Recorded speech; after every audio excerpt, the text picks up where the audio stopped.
All right, today we're cracking open a legal puzzle that's literally 2,000 years old, taken from the Talmud.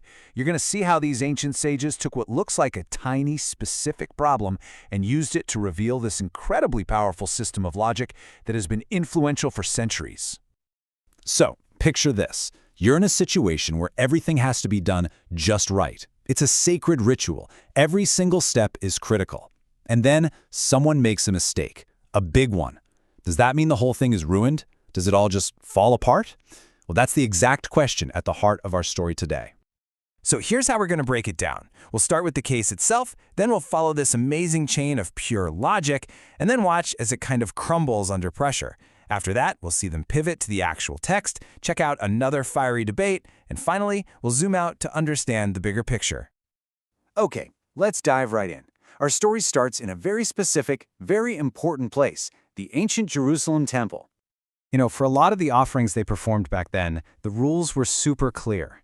The priest takes the animal's blood, and he has to sprinkle it on this big altar that's outside, in the main courtyard. This was an absolutely crucial part of the whole ceremony. But here's where things go wrong. Imagine the priest. Maybe he gets turned around, maybe he's just having an off day, but instead of going to that outer altar, he accidentally brings the blood inside, into the holiest part of the temple. We're talking about the inner sanctuary. This is a huge no-no. So the big question for the sages becomes, okay, what now? What's the legal fallout here? Is this entire offering, which was probably very expensive, now completely worthless? And right off the bat, you get two totally different opinions. On one side, you've got Rabbi Akiva. He's taking a really strict stance. He says, nope, any offering where this happens is invalid. End of story. But most of the other sages, they push back. They say, hold on, that's too broad. This rule only invalidates one specific type of sacrifice, the sin offering. For everything else, it's still good. And that's the mystery, right? Why the difference?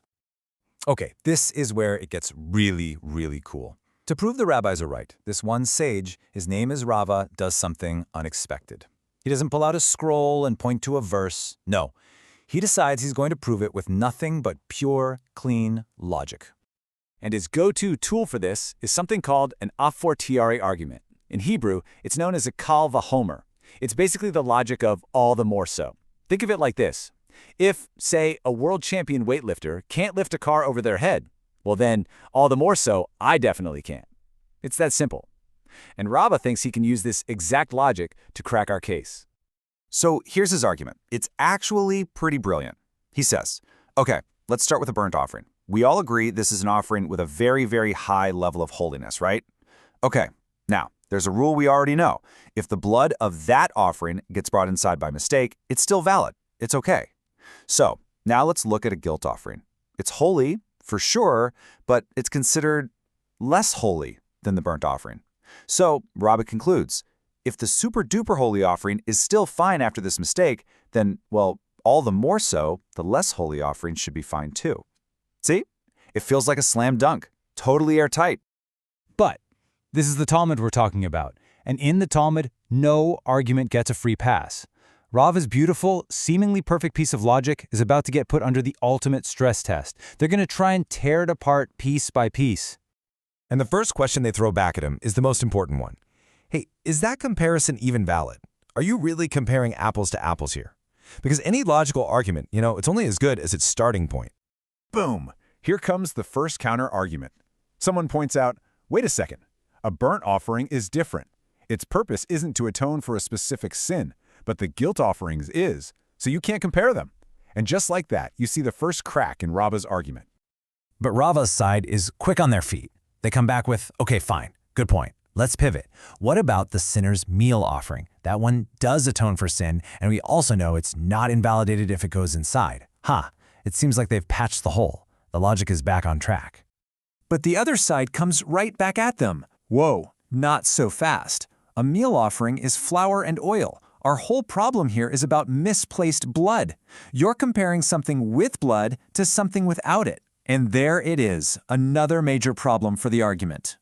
And then they find the nail in the coffin. One final fatal flaw.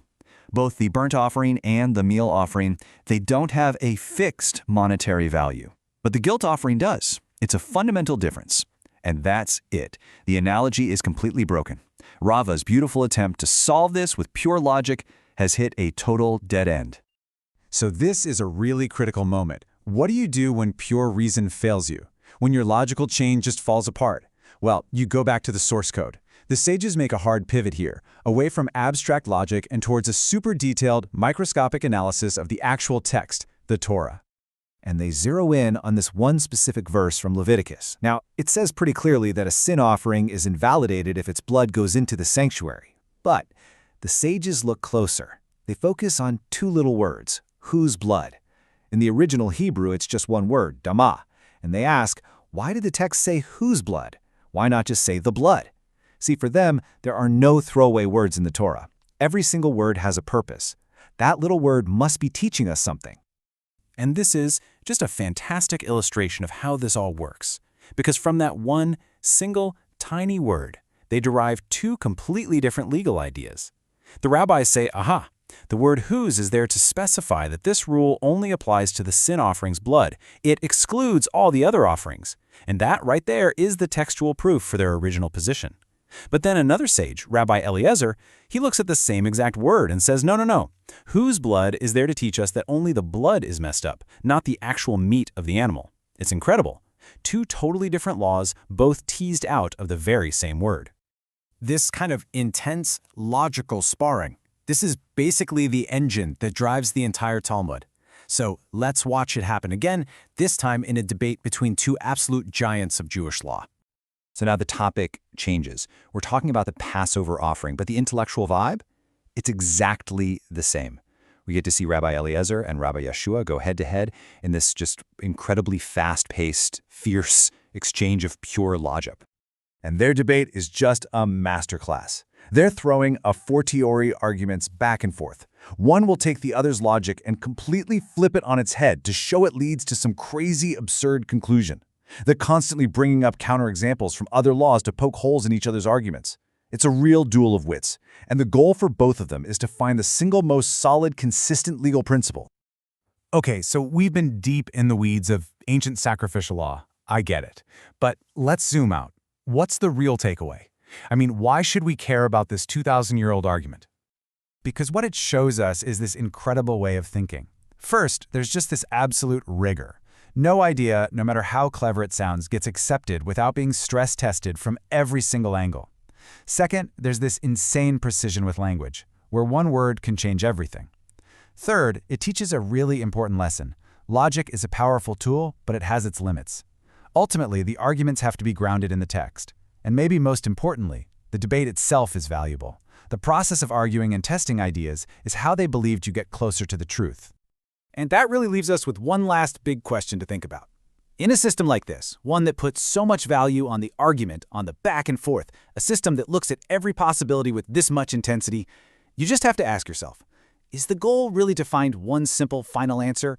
Or is the whole point the journey itself, the relentless process of questioning, of arguing, of reasoning? Maybe that's the point.